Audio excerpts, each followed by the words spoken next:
ನಮಸ್ಕಾರ, very good morning. ನೀವು ನೋಡ್ತಾ ಇದ್ದೀರಾ ರಿಪಬ್ಲಿಕ್ ಕನ್ನಡ. ನಾನು ಅಶ್ವಿನಿ ದೇವಾಡಿಗ, ನನ್ನ ಜೊತೆ ಇದ್ದಾರೆ ರೂಪಾ ಚಂದ್ರು. ಮೊದಲ ಸುದ್ದಿಯನ್ನ ಗಮನಿಸ್ತಾ ಹೋಗೋಣ. ಈ ನೈಸ್ ರಸ್ತೆ ಟೋಲ್ ಸಂಗ್ರಹ ವಿಚಾರಕ್ಕೆ ರಾಜ್ಯ ಸರ್ಕಾರದ ವಿರುದ್ಧ ಜೆಡಿಎಸ್ ಈಗ ಬೃಹತ್ ಪ್ರತಿಭಟನೆಗೆ ಸಿದ್ದತೆಗಳನ್ನ ಮಾಡಿಕೊಂಡಿದೆ. ಹಾಗಾದ್ರೆ ದಳಪತಿಗಳ ಹೋರಾಟ ಯಾವ ರೀತಿಯಾಗಿರುತ್ತೆ, ಅದ್ರ ಬಗ್ಗೆ ಕೇಂದ್ರ ಸಚಿವ ಎಚ್ ಡಿ ಕುಮಾರಸ್ವಾಮಿ ಅವರು ಹೇಳಿದ್ದೇನು, ಡೀಟೇಲ್ಸ್ ಇದೆ, ನೋಡ್ಕೊಂಬನ್ನಿ.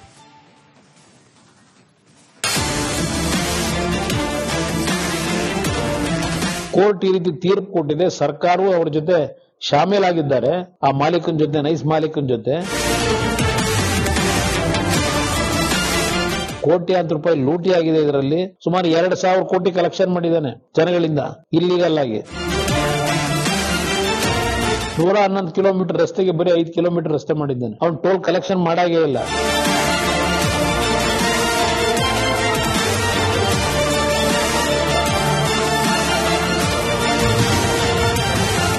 ರಾಜ್ಯ ರಾಜಕೀಯದಲ್ಲಿ ಜೋರಾದ ನೈಸ್ ಸಮರ. ರಾಜ್ಯ ಸರ್ಕಾರದ ವಿರುದ್ಧ ಎಚ್ ಡಿ ಕುಮಾರಸ್ವಾಮಿ ಪ್ರಹಾರ.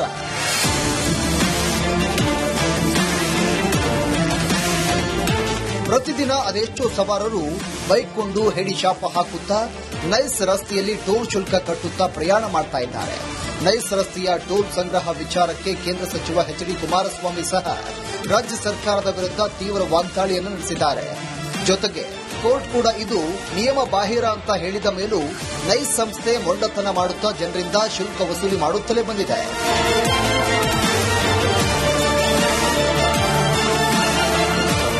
ಈ ಬಗ್ಗೆ ಜನರ ಧ್ವನಿಯಾಗಿ ಕೇಂದ್ರ ಸಚಿವ ಎಚ್ ಡಿ ಕುಮಾರಸ್ವಾಮಿ ನೈಸ್ ವಿರುದ್ಧ ಹೋರಾಟವನ್ನ ಕೈಗೆತ್ತಿಕೊಂಡಿದ್ರು.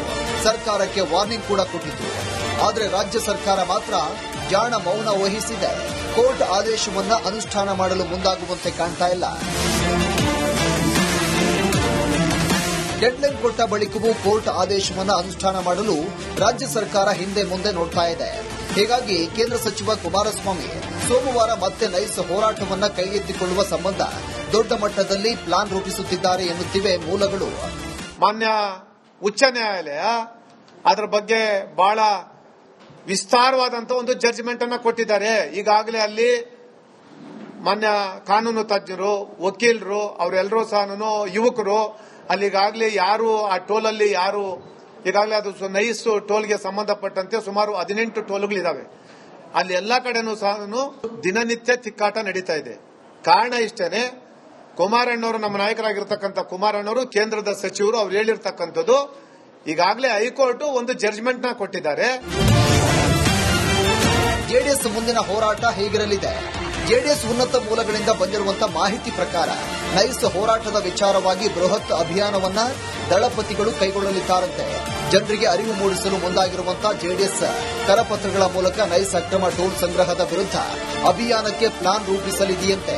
ನಾನು ಈ ಹಿನ್ನೆಲೆಯಲ್ಲಿ ಕೋರ್ಟಿನ ತೀರ್ಪಿನ ಹಿನ್ನೆಲೆಯಲ್ಲಿ ನಾಡಿನ ಜನತೆಗೆ, ಆ ರಸ್ತೆಯಲ್ಲಿ ಓಡಾಡೋರಿಗೆ ಕೋರ್ಟ್ ಈ ರೀತಿ ತೀರ್ಪು ಕೊಟ್ಟಿದೆ. ಸರ್ಕಾರವೂ ಅವರ ಜೊತೆ ಶಾಮೀಲಾಗಿದ್ದಾರೆ. ಆ ಮಾಲೀಕನ ಜೊತೆ, ನೈಸ್ ಮಾಲೀಕನ ಜೊತೆ ಇವತ್ತು ಇಲ್ಲಿಗಲ್ ಆಗಿ ಅಲ್ಲಿ ನಡೀತಾ ಇರತಕ್ಕಂಥದ್ದಕ್ಕೆ ಸರ್ಕಾರ ಕಣ್ಣು ಮುಚ್ಕೊಂಡೇನಿದೆ. ಅಂತಿಮವಾಗಿ ಇವತ್ತು ಆ ಒಂದು ಸರ್ಕಾರದ ಮೌನ ವಹಿಸಿ ಕೋಟ್ಯಾಂತರ ರೂಪಾಯಿ ಹಣ ಇವತ್ತು ಜನರಿಂದ ಕಿಸೆಯಿಂದ ಕಿತ್ಕೊಳ್ತಾ ಇರತಕ್ಕಂಥದ್ದೇನಿದೆ ಅದನ್ನು ನಿಲ್ಲಿಸಲಿಕ್ಕೆ ಟೋಲ್ ನಲ್ಲಿ ದುಡ್ಡು ಕೊಡಬೇಡಿ ಅಂತಕ್ಕಂಥದ್ದು ನಾನು ಹೇಳಿದ್ದೇನೆ. ಇನ್ನು ನೈಸ್ ವಿಚಾರಕ್ಕೆ ಸರ್ಕಾರ ಸುಮ್ಮನೆ ಇದೆಯಲ್ಲ ಅಂತ ಸಚಿವ ಸತೀಶ್ ಜಾರಕಿಹೊಳಿ ಅವರನ್ನ ಮಾಧ್ಯಮದವರು ಪ್ರಶ್ನೆ ಮಾಡಿದ್ರೆ ಅವರು ಹೇಳಿದ್ದು ಹೀಗೆ. ನೋಡಿ, ಅದು ನಾವು 30 ವರ್ಷ ಕೊಟ್ಟಿದೀವಿ, ಈಗ 20 ವರ್ಷ ಆಗಿದೆ. PPP ಮಾಡೆಲ್ ನಲ್ಲಿ ಅವರು ಅದನ್ನ ಮಾಡಿದ್ದಾರೆ. 30 ವರ್ಷ ರೈಟ್ಸ್ ಇದೆ. ಸೊ ನಾವು ಅದರಲ್ಲಿ ಅದನ್ನೇನು ಈಗ ಹಿಂದೆ ಹೋಗ್ಲಿಕ್ಕೆ ಬರಲ್ಲ, ಮುಂದೆ ಹೋಗ್ಲಿಕ್ಕೆ ಬರಲ್ಲ. ನಮ್ಮ ರಾಜ್ಯ ಸರ್ಕಾರದ ಪರಿಸ್ಥಿತಿ. ಸೊ ಅದೇನಿದ್ರು ಕಾನೂನು ಹೋರಾಟ ಮಾಡಬೇಕು. ಅವರು ಯಾರು ಎಫೆಕ್ಟೆಡ್ ಪಾರ್ಟಿ ಆಗಲಿ, ಪರ್ಸನ್ ಆಗಲಿ. ಸೊ ಹೀಗಾಗಿ ನಾವು ಹಿಂದೆ ಕೂಡ ನಾವು ಕೂಡ ಅದನ್ನ ಜಾಸ್ತಿ ಮಾಡಬೇಡ ಅಂತ ಹೇಳಿದಾಗ ಕೂಡ ಅವ್ರು ಕೋರ್ಟ್ ಮುಖಾಂತರ ಜಾಸ್ತಿ ಮಾಡ್ಕೊಂಡಾರೆ. ಜಾಸ್ತಿ ಆಗಿದೆ ಅಂತ ಕೂಡ ನಮ್ಮ ರಾಜ್ಯ ಸರ್ಕಾರ ಹೇಳಿದ್ರು ಕೂಡ ಅವ್ರು ನೇರವಾಗಿ ಕೋರ್ಟ್ನಿಂದ ಆದೇಶ ಮಾಡಿಸಿ ಅವ್ರು ಹೆಚ್ಚು ಮಾಡಿದ್ದಾರೆ. ಸೋಮವಾರ ಕೇಂದ್ರ ಸಚಿವ ಕುಮಾರಸ್ವಾಮಿ ನೇತೃತ್ವದಲ್ಲಿ ನೈಸ್ ವಿರುದ್ಧ ಅಭಿಯಾನದ ರೂಪರೇಷೆಗಳು ಸಿದ್ದವಾಗಲಿದೆ. ಇದಾದ ಬಳಿಕ ಬುಧವಾರ ಅಥವಾ ಗುರುವಾರ ಜೆಡಿಎಸ್ ನೇರವಾಗಿ ಫೀಲ್ಡ್ಗೆ ಇಳಿಯಲಿದೆ.